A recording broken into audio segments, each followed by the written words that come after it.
네, 오늘 책은 나는 아무것도 하기 싫다. 뭐 이런 건가요? 나는 아무것도 하기 싫다. 왜냐하면 아무것도 하고 싶지 않기 때문이다. 뭐 아니면 격렬하게 아무것도 하지 않겠다. 뭐 이런 것들. 요즘에는 그런 말들 많이 있죠. 그냥 가만히 있고 싶어 하는 것들, 그런 약간 유머들이 좀 있는데, 한번 같이 보시지요.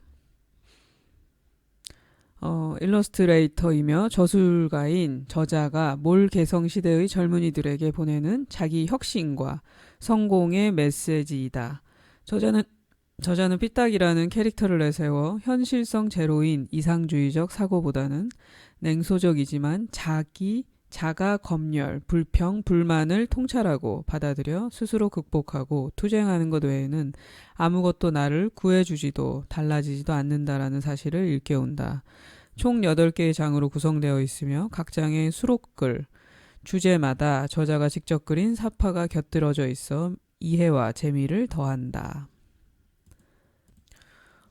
저자는 앞에 아까 소개했듯이 일러스트레이터고요. 어렸을 때부터 뭐 스토리텔링에 관련된 관심이 좀 많았다고 하네요.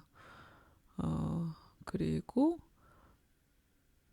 화집과 단행본을 여러 권 발표했다 그랬고, 이 책은 통쾌한 문장과 재치가 가미된 삐딱이란 어떤 캐릭터가 나오나 봐요. 삐딱이 화력이 돋보이는 책을 선보이게 되었다. 이렇게 써 있습니다. 쇼 서머리 같이 보시죠. 삐딱이는 가식적이고 이중적인 사람들에게 강펀치를 날리고 싶어하는 불만 유전자가 많은 인물이다. 생존 메커니즘 불만 유전자는 가짜는 것들에게 휘둘리지 않고 스스로 의지의 주인이 될 것을 주문한다. 현실성 제로인 이상주의적 사고보다는 냉소적이지만 자가 검열, 불평, 불만을 통찰하고 받아들여서 스스로 극복하고 투쟁하는 것 외에는 아무것도 나를 구해주지도 달라지지도 않는다는 사실을 깨우치기를 바란다.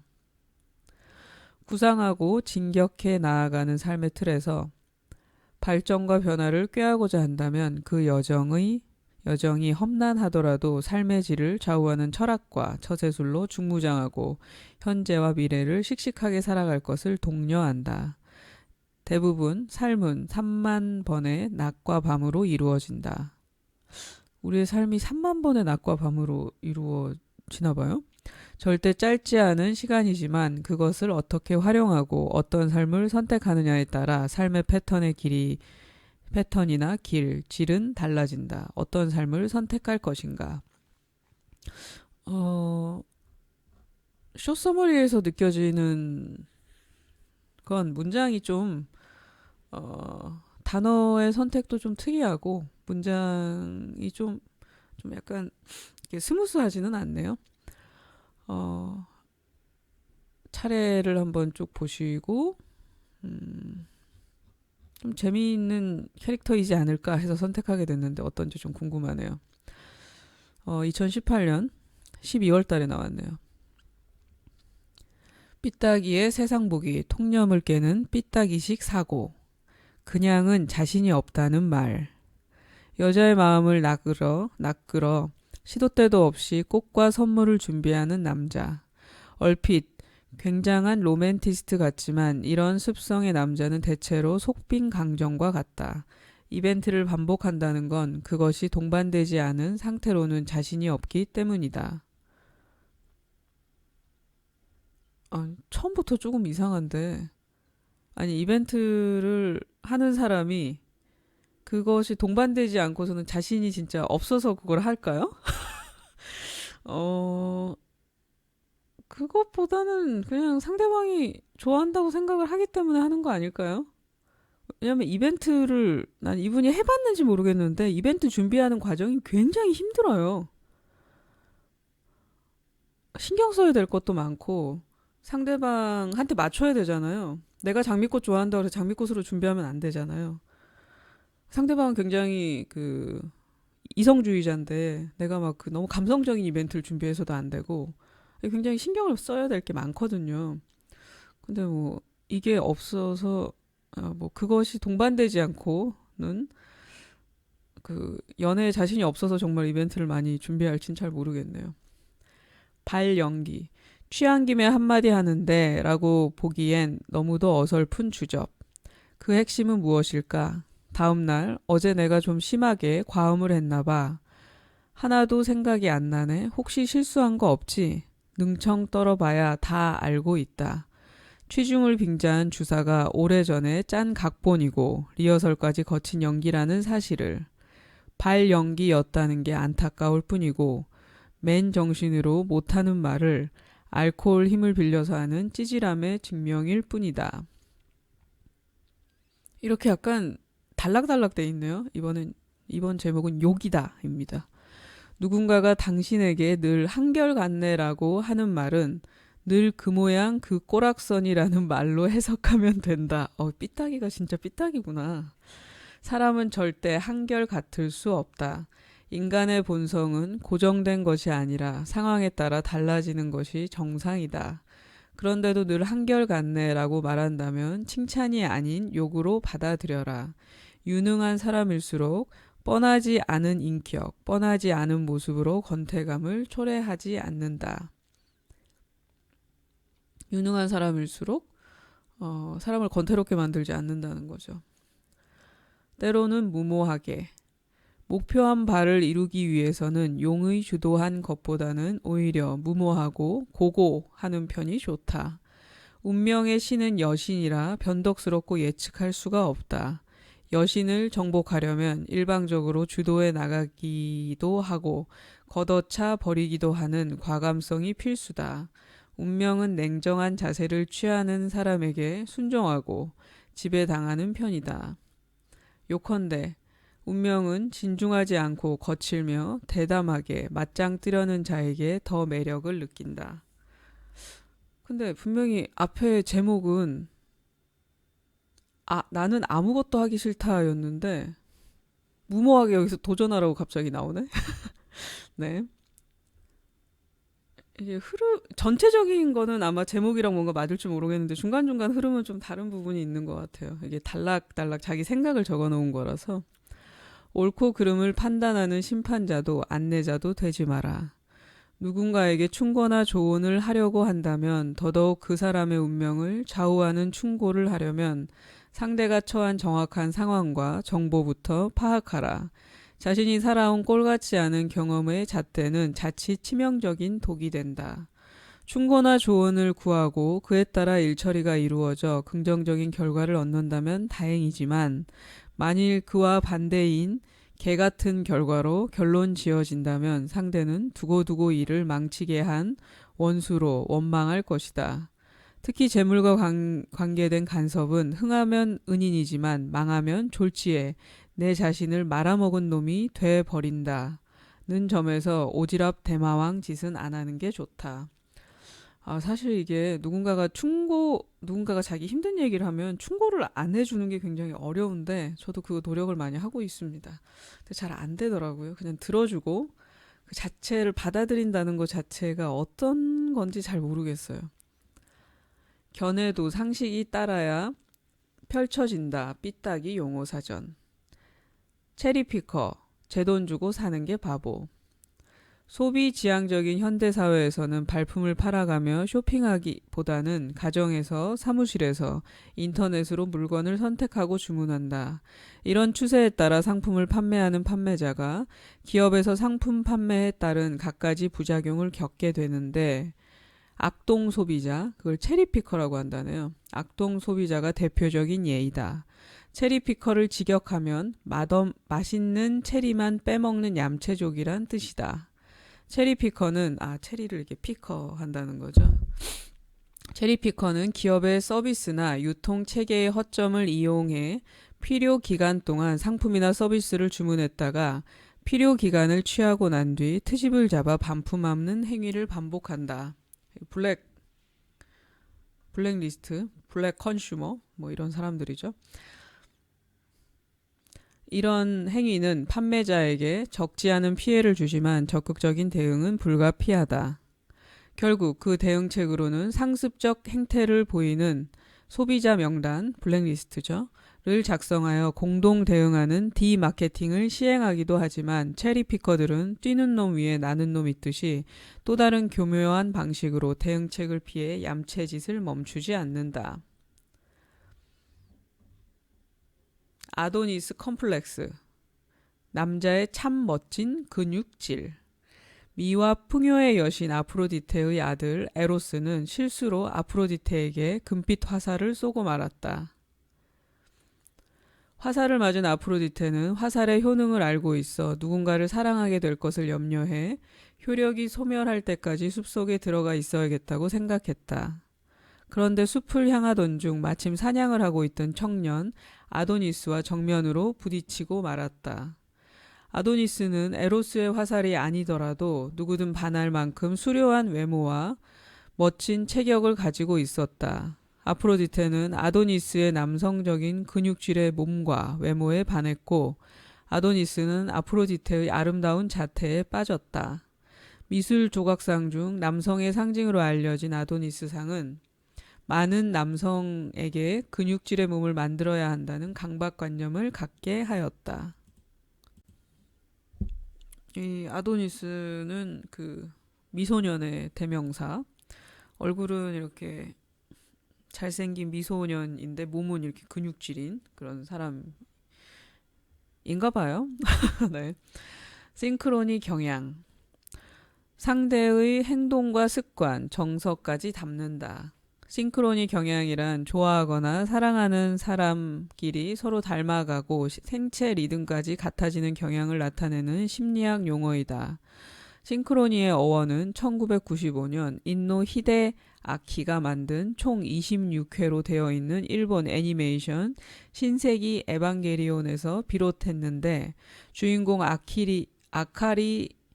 이카리 신지와 제가 이걸 안 봐가지고 죄송합니다. 주인공 이카리 신지와 로봇의 육체적, 정신적 교감 정도, 일치 비율을 칭했던 것에서 유래한 용어다. 소울메이트라 여기는 친구나 연인, 부부 사이에서 행동과 감정, 표현, 성향이 유사한 경우를 발견하게 되는데 이런 경우들을 싱크로니 경향이라 할 수 있다. 끼리끼리 논다든지 내 안에 너 있다라는 유명한 대사도 이러한 경향의 하나라고 하겠다. 아니 좀 뭐 이런저런 얘기가 나와서 재밌기는 한데 이 책이 무엇을 의미하는지는 아직까지는 잘 모르겠네요. 어쨌든 그 삐딱이의 생각, 그러니까 본인이 그렇게 생각하는 거 어떤 단어에 대해서 설명하고 약간의 자기의 생각들을 좀 첨부하고 있는 지금 그런 중인 것 같아요. 잡 노마드, 평생 직장, 내가 나를 고용한다. 자기만의 삶과 여유를 갈망하는 자유로운 사고방식에 따라 일자리를 선택하는 현대인들에게 이제 평생 직장이란 말은 개념을 상실한 말이다. 직장인 10명 중 절반 이상이 욕구와 능력에 따라 직장을 선택하고 바꾸는데 그들을 잡 노마드족이라고 한다. 시대의 흐름과 조류에 맞춰 평생 직장의 개념이 사라지고 능력과 구미에 맞춰 이곳저곳 직장을 옮겨 다니며 스스로를 고용한다는 잡 노마드 시대에 한 직장에서 평생을 종사한다는 것은 안드로메다가 되었다. 나는 삶이 만만하다. 삐딱이의 세상 읽기. 화낼 일에 악을 쓰는 인간보다 배시시 웃는 인간이 더 무섭다. 사람은 감정의 동물이다. 따라서 화낼 일에는 표정과 목소리 톤이 변하는 것이 당연하다.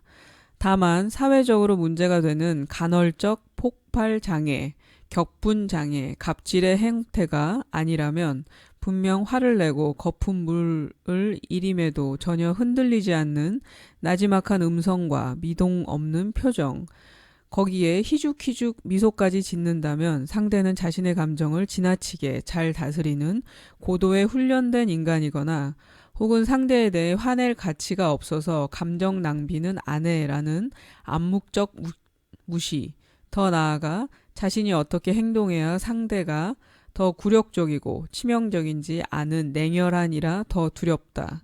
때문에 화낼 일에는 그에 타당할 만큼 열나 화를 내고 침 뱉을 일에는 설령 웃고 있더라도 태태 침 뱉는 것이 더 뒤끝이 없고 인간적이다.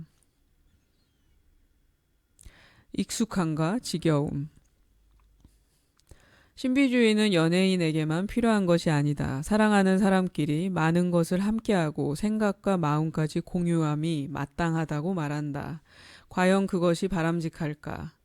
낯섦보다는 익숙함이 편하고 좋지만 익숙함에 길들면 조심과 긴장의 이유가 사라져 부끄러운 모습과 행위도 거침없이 행하게 된다.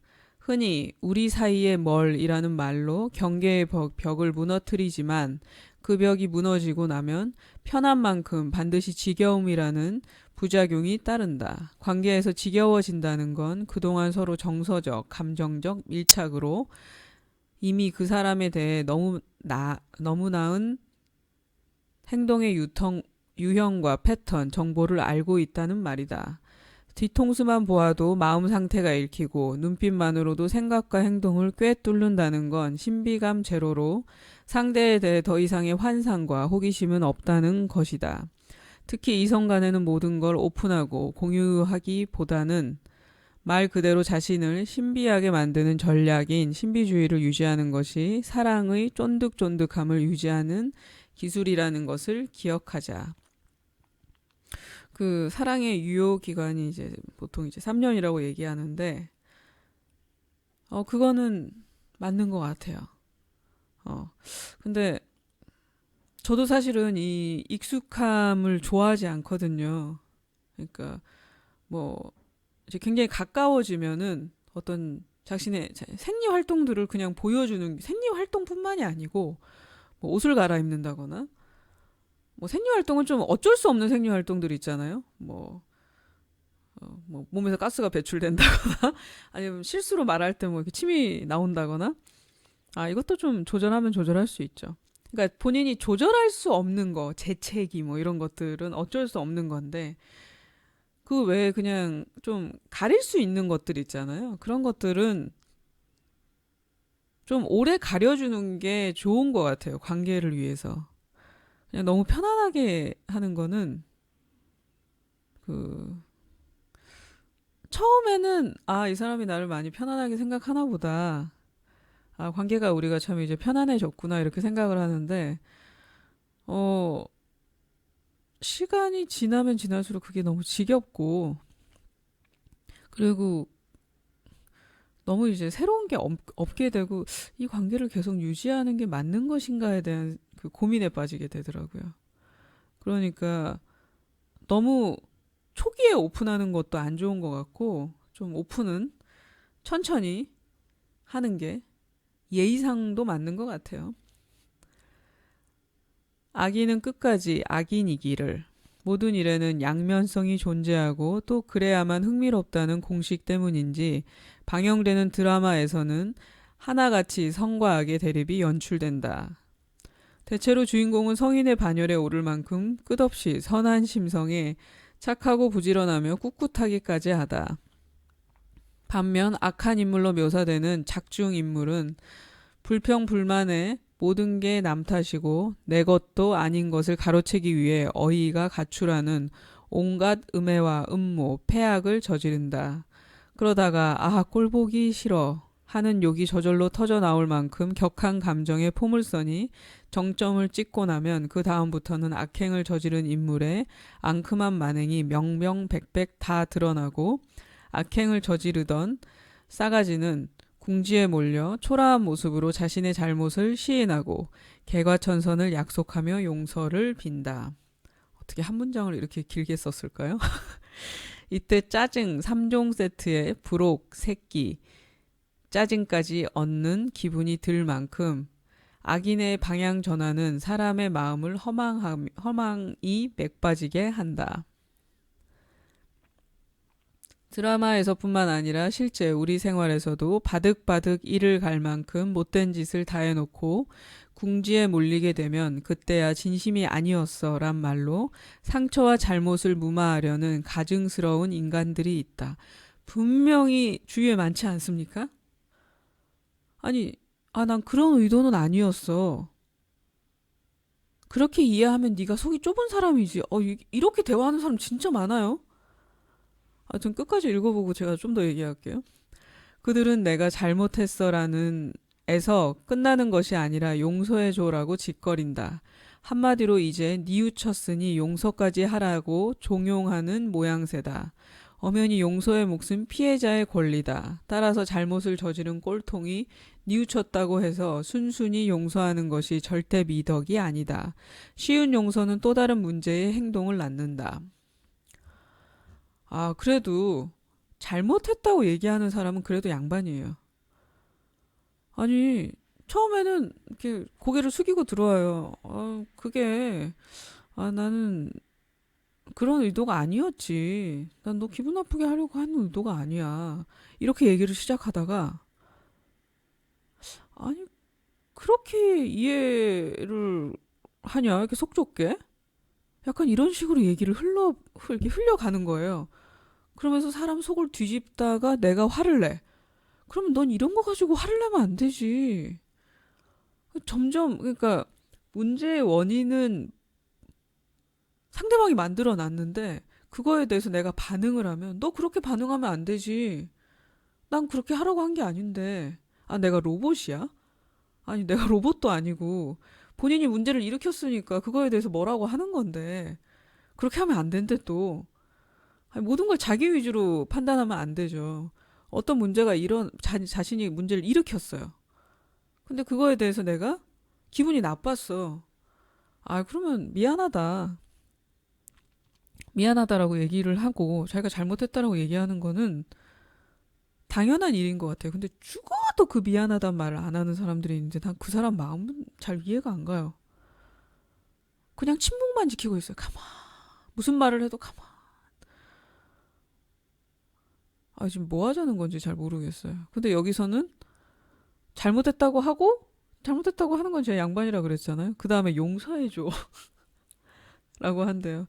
근데 사실 상대방이 잘못했다고 하면은 사람이 좀 마음이 풀려서 용서를 그냥 좀 자연스럽게 해주긴 하죠.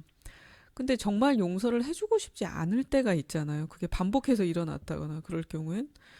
그런데 용서하는 것도 본인이 잘못했다고도 하고 용서를 바라기 때문에 용서를 해줘야 돼 라고 생각하는 건 좀 잘못된 거죠. 아픈 자위, 삐딱이의 반성 수첩. 생긴 대로 논다. 어떻게 살아왔는지 보인다 보여. 인상이 하수구다. 어느 정도 나이가 들면 자기 얼굴에 책임을 져야 한다는 말이 있다. 사람은 순간순간 감정 상태에서 어떤 표정을 짓냐에 따라 얼굴 모습이 달라진다. 그래서 얼굴을 보면 그가 어떤 성격, 마음, 직업으로 인생을 살아왔는지 가늠해 볼 수 있다는 말은 참 설득력 높은 말인 것 같다. 표정의 변화는 얼굴 근육 200여 개 중 수십여 개가 움직여 표정을 결정짓는다. 웃을 때와 찡그릴 때 등 다양한 감정 상태, 각각 움직이는 근육에 따라 표정선이라는 것이 생기고 그에 따라 얼굴 모습 또한 달라진다. 물론 개나 고양이도 기초적인 표정은 짓고 침팬치 같은 영장류도 표정이 있지만 인간처럼 섬세한 표정을 기대하기는 어렵다.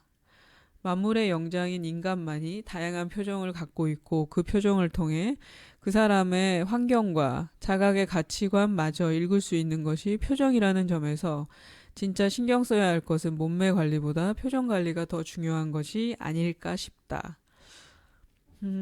개나 고양이의 표정을 읽기에는 얘네들이 털이 좀 많아가지고 털복숭이들이잖아요. 그래서 우리가 못 읽을 수도 있고요. 자기들끼리는 읽을 수도 있죠. 사람이 입을 이렇게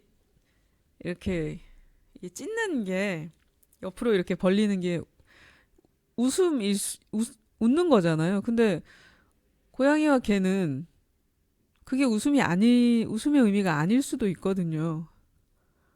그러니까 이 사람은 그냥 자기 생각이죠. 삐딱이의 생각이니까.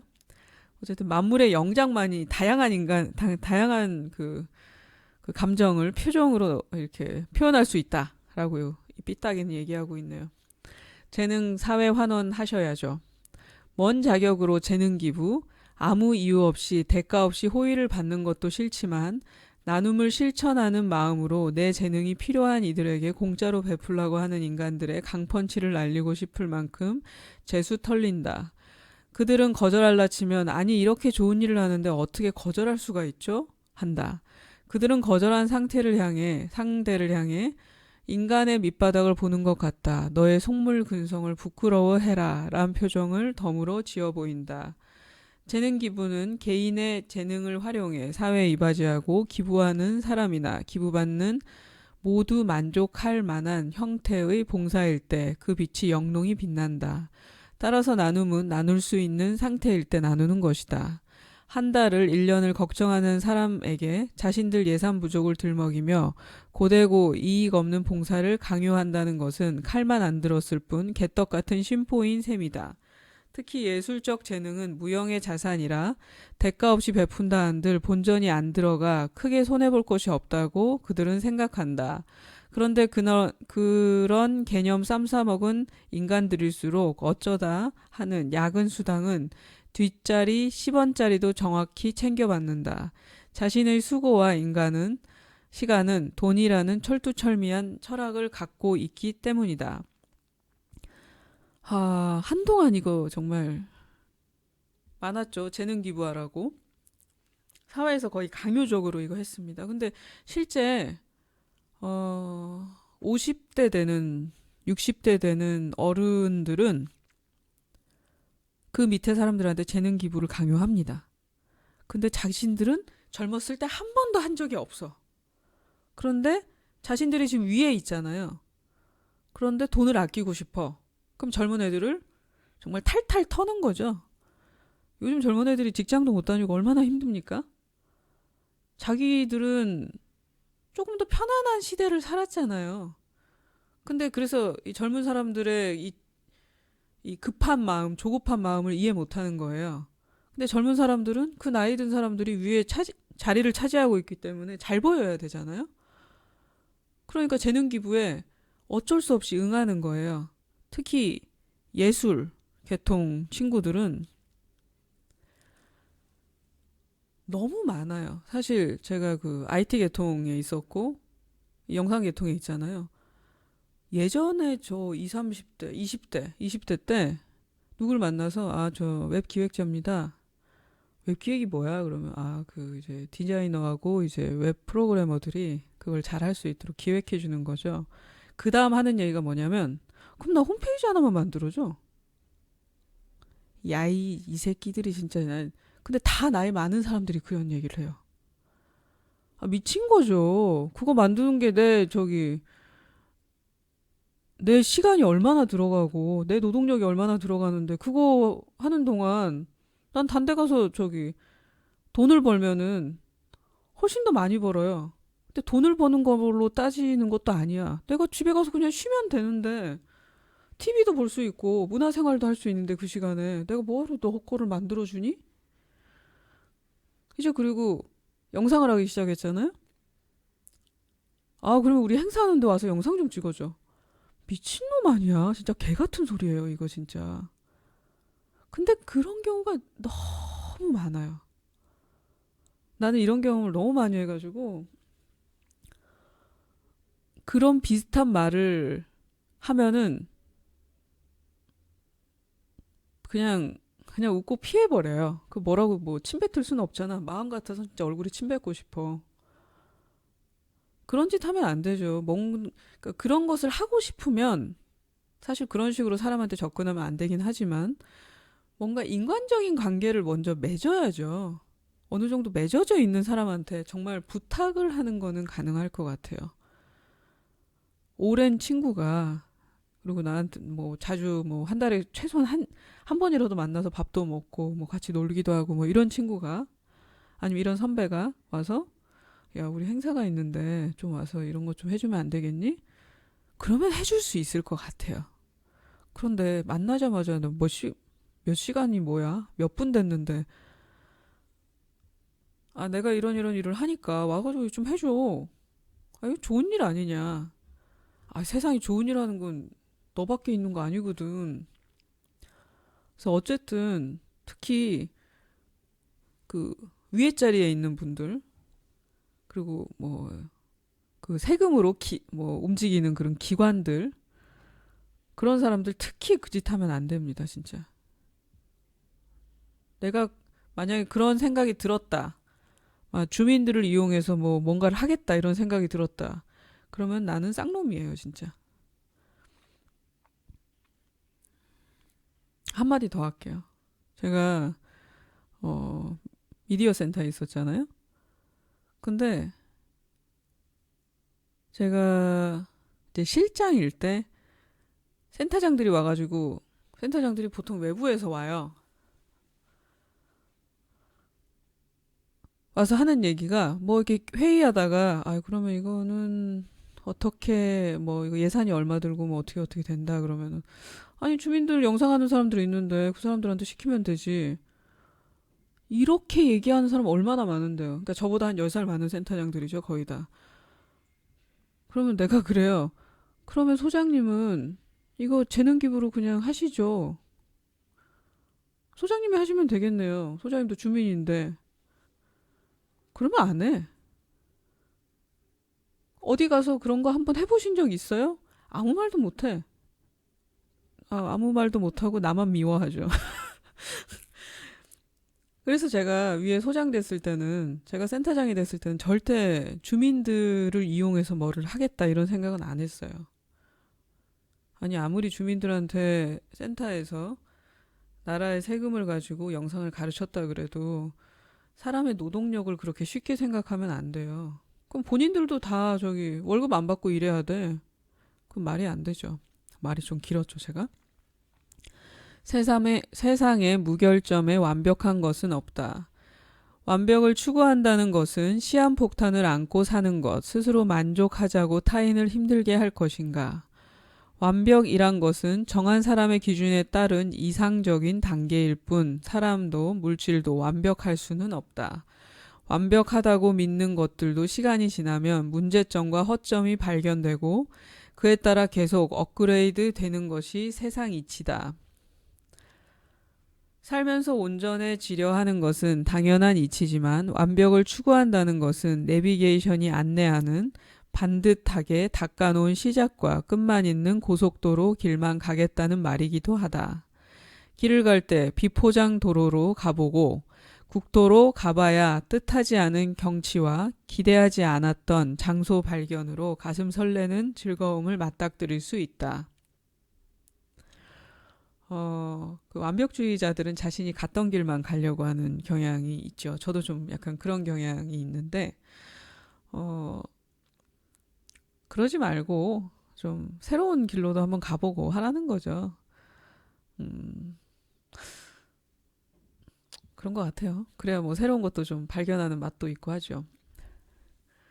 칭찬은 입맛대로 움직이도록 하겠다는 밑밥. 칭찬을 받는다는 것은 내가 칭찬을 하겠다 누구한테. 이거는 너를 내 입맛대로 움직이겠다라는 밑밥이래요. 한동안 칭찬 열풍을 불러일으킨 밀리언셀러 칭찬은 고래도 춤추게 한다가 긍정적인 인간관계를 부추기는 행동 지침서로 통용되었다. 몸무게 3톤이 되는 범고래도 조련사의 부추김과 칭찬에 따라 멋진 쇼를 펼쳐 보인다는 사실에서 비롯된 이 말은 사람이나 동물 또는 식물도 칭찬은 좋은 영향을 미치는 방증으로 여겨졌다. 하지만 뒤집어 생각해보면 당근과 채찍처럼 칭찬이라는 당근으로 상대를 자기 뜻대로 움직이도록 하겠다는 칭찬 이꼴 밑밥이라는 공식의 방증이기도 하다. 동물 조련사들이 문제 행동을 교정하기 위해 동물에게 간식과 칭찬이라는 미끼를 사용하는 것처럼 적절치 않은 문제를 가리는 칭찬과 격려를 통해 사람을 훈련시킨다 보면 일의 본질에서 벗어나 사고를 흐리고 착각에 빠지게 하여 문제 행동의 교정 시기를 놓치는 역효과가 발생한다. 따라서 핀잔과 질책, 채찍질도 싫지만 장기적인 안목으로 볼 때 어르기식 칭찬과 격려보다는 불편하더라도 문제에 대한 정확한 지적과 쓴 충고가 훗날 더 춤을 추게 할 것이라 여겨진다. 좀 얘기가 흘러가다가 조금 다른 쪽으로 갔는데 이 한 칭찬 챕터 안에서도 좀 그런 것 같은데, 사실 저는 칭찬받는 걸 이래서 좋아하지 않아요. 제가 칭찬을 들으면 자꾸 그 사람한테 이렇게 빨려가요. 딸려간다는 거죠. 그러니까 그 사람한테 항상 나한테 칭찬해줬던 사람이 이 사람이 약간 딴소리를 해. 그러면 내가 기분이 상하기 때문에 그 사람이 원하는 대로 내가 이렇게 맞춰주게 되잖아요.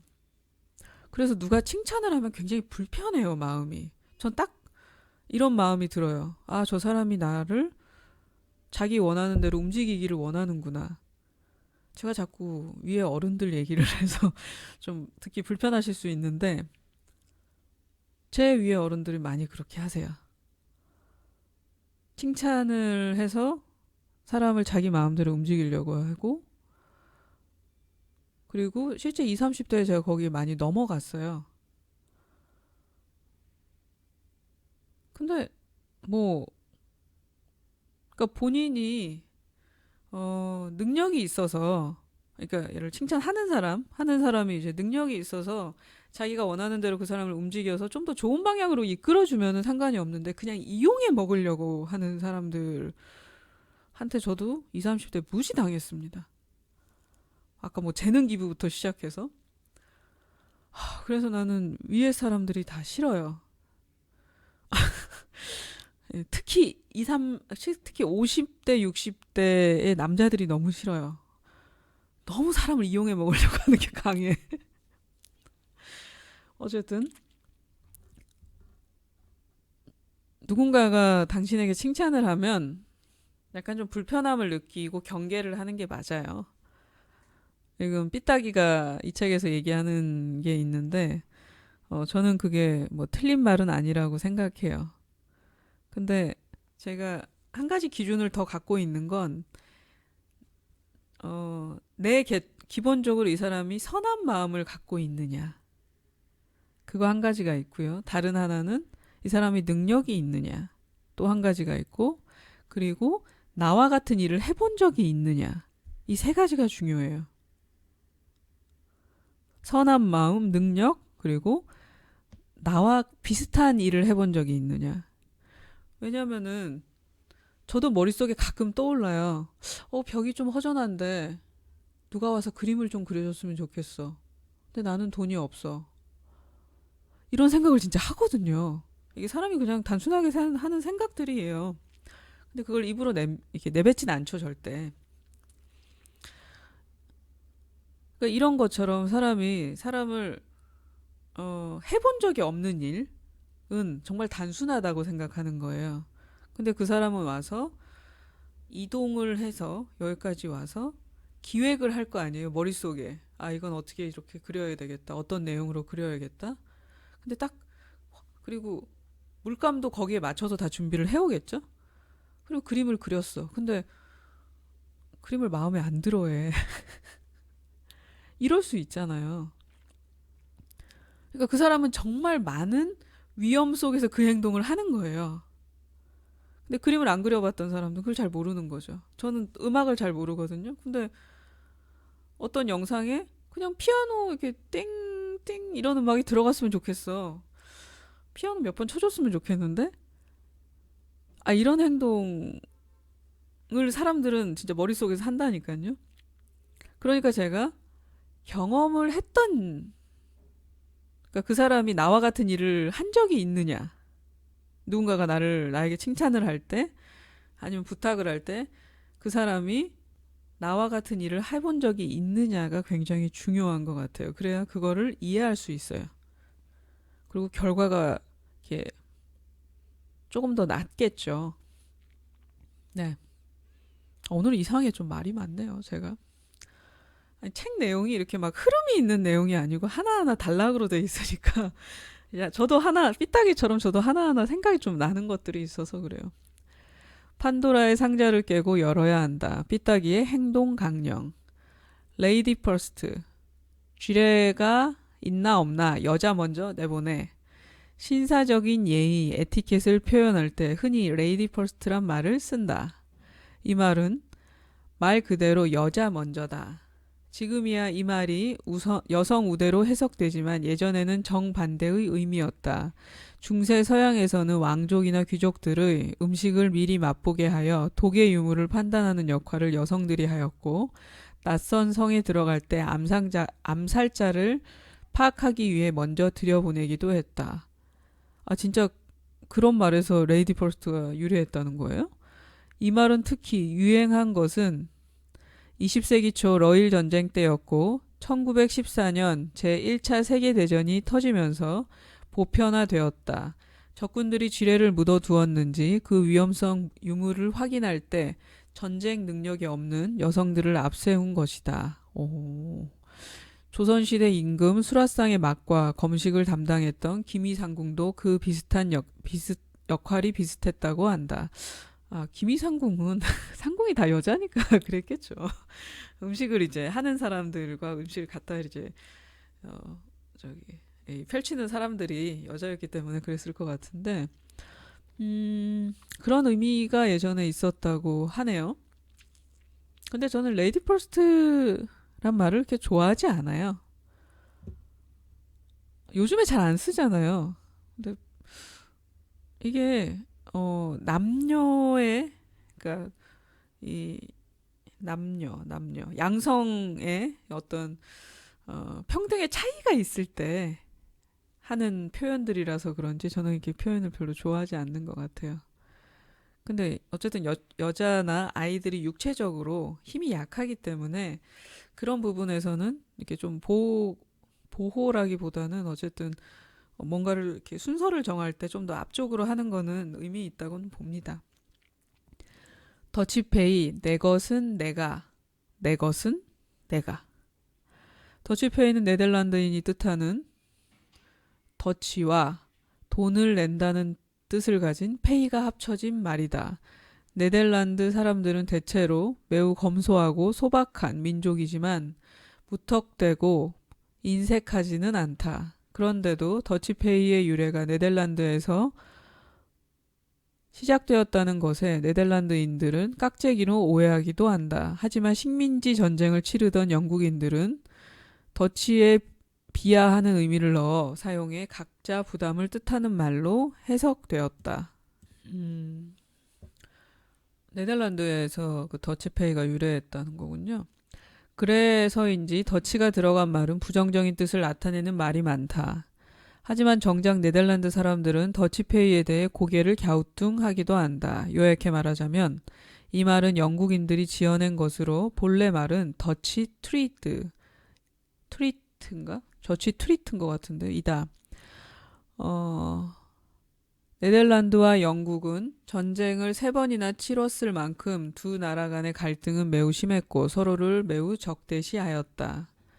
특히 허영심 강한 영국인들은 네덜란드 사람의 근검절약하는 삶의 방식을 쪼잔하다 비웃으며 그들에게 Go Dutch 또는 트리트라고 말하다 페이로 바꿔 조롱한 것에서 더치페이란 말이 상용되었다. 이제 우리나라뿐 아니라 전 세계적으로 각자 먹은 거 각자 알아서 지급하자라는 의미의 더치페이는 부담 없는 합리적인 소비 문화로 생각되지만 그런데도 상대를 위해 기꺼이 지갑을 여는 훈훈함이 아직은 간지난다. 같이 죽자. 사리사욕이 빚은 비극. 광우병은 소와 같은 가축에게 생기는 전염병이다. 이 병은 뇌에 스펀지처럼 구멍이 뻥뻥 뚫려 죽음에 이르게 하는 병으로 인간에게도 감염된다. 감염 원인으로는 광우병 걸린 쇠고기를 섭취하고 전염병에 걸렸을 때 뇌 기능을 잃게 되면서 사망하게 된다. 1996년 광우병이 영국에서 처음으로 발병하자 유럽과 미국인들은 한동안 쇠고기는 입에 대지 않았고 초기에는 영국에 국한된 문제로만 가볍게 생각하였다.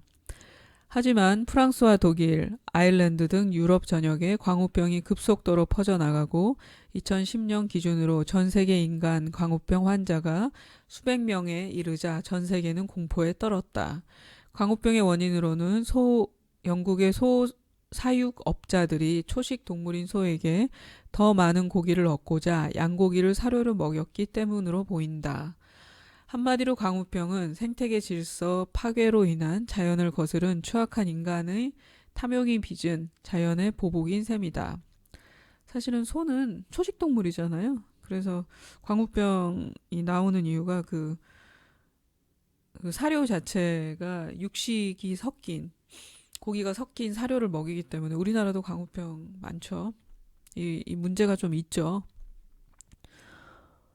사실은 소 얘기하니까 생각나는데 어제 제가 뭘 좀 인터넷에서 뭘 읽다가 굉장히 마음 불편한 걸 하나 봤어요. 예전에 우리나라도 그렇게 했대요. 그 소의 몸무게를 늘려서 판매를 하기 위해서 소를 잡기 전에 지금 중국에서 행해지고 있답니다. 코에다가 호수를 넣는데요. 그래가지고 물을 계속 넣는 거예요. 그러면 애가 막 그 위나 뭐 이런 데 막 물이 계속 찰 거 아니에요. 나중에 그게 막 넘쳐나겠죠. 눈으로도 물이 나오고 막 귀로도 나오고 물이 나오겠죠. 그럼 소가 못 견디고 쓰러지잖아요. 그럼 그때 잡아서 몸무게를 늘려서 판대요. 내가 그 소리를 듣고 제가 자주 결심하는 게 고기의 양을 좀 줄이려고 많은 노력을 해요. 그러니까 우리가 고기 양을 먹는 걸 우리가 그런 농담들 많잖아요. 치킨을 치느님이라고 하고 그리고 그 뭐냐 뭐 할 때는 기분이 안 좋을 땐 고기 앞으로인가 그런 얘기도 있는 것처럼 우리가 그만큼 고기를 숭배해요 정말. 그리고 고기 섭취를 무지하게 많이 합니다. 그래서 저는 그러니까 채식주의자가 되기는 좀 힘들겠지만 그래도 고기의 소비를 좀 개인적으로는 좀 줄이려고 노력하고 있어요. 그래서 그게 개인이 조금씩 하다 보면은 좀 그런 식으로 이제 그 식육 동물이죠. 식육 그러니까 우리의 그 먹기 위해서 이제 키워지는 그런 동물들을 인도적인 차원으로 인도적인 맞나? 하여튼 그런 차원에서 너무 잔인하게 이제 도살하는 거는 좀 없었으면 좋겠습니다. 틀을 벗어난 생각의 자유, 삐딱이의 교훈. 질투와 행복을 파괴한다. 질투는 행복을 파괴한다. 레오나르도 다빈치가 화가로 유명세를 떨치던 때였다. 피렌체의 한 건물을 장식하기 위하여 다빈치와 미켈란젤로에게 스케치가 맡겨졌다. 다빈치와 달리 미켈란젤로는 대중에게 잘 알려지지 않은 무명의 화가였다. 두 사람의 스케치가 완성되어 사람들에게 선보이게 되었을 때 사람들은 다빈치 작품보다 미켈란젤로의 스케치에 더 찬사를 보냈다. 이 일로 다빈치는 크게 상심하였고 여생을 마칠 때까지 우울증에 시달렸으며 그의 생애 내내 아킬레스 건으로 작용하였다. 우리가 그 레오나르도 다빈치하고 미켈란젤로를 비교해서 얘기를 많이 하는데 실제 다빈치하고 미켈란젤로 나이는 거의 한 30살 정도 차이 날 거예요. 왜냐하면 다빈치는 30, 40, 한 50대 때 미켈란젤로가 20대였거든요. 그러니까 아무래도 그 부담감은 사실 미켈란젤로보다 다빈치가 좀 더 컸겠죠. 그래서 어쨌든 다빈치가 평생 질투로 시달려서 우울증에 걸릴 얼마나 더 사셨는지 모르겠는데 어쨌든 나이 많은 사람과 젊은 그 시내를 비교해서 했으니 좀 부담감이 더 많이 있었을 것 같아요. 다빈치 입장에서는. 결국은 선택. 행복은 생활에서 충분한 만족과 기쁨을 느끼는 흐뭇함을 뜻한다. 그런데 충분한 만족과 기쁨을 누리는 흐뭇함을 느끼게 되는 기준이 참 모호하다. 결국 스스로 행복하다고 만족하다고 느끼게 됨은 개개인의 감정이나 행복 지수의 문제라는 것인데 무엇보다 행복하다는 감정을 누리기 위해서는 그 감정이 오염되지 않도록 부정적인 감정이나 우울한 기분은 스스로 억제하고 제어할 수 있어야 한다. 행복은 특권층의 전유물이 아닌 개개인의 권리이며 그 권리는 저마다 선택이다. 삶이 순풍의 돛담배가 아닌 탓에 시시때때로 달라질 수밖에 없고 결코 지속적일 수만은 없지만 그런데도 그 선택은 나만이 할 수 있다. 아, 제가 계속 좀 더듬잖아요. 이 책을 읽으면서. 이 좀 문장이 익숙하지가 않아요. 보니까. 근데 또 그렇게 나쁘다고 보진 않는 게 이 분의 개성이 굉장히 좀 들어가 있는 문장인 것 같고 좀 단어 선택이나 좀 그런 것들이 좀 익숙하지 않은 단어 선택들을 많이 하는 것 같아요.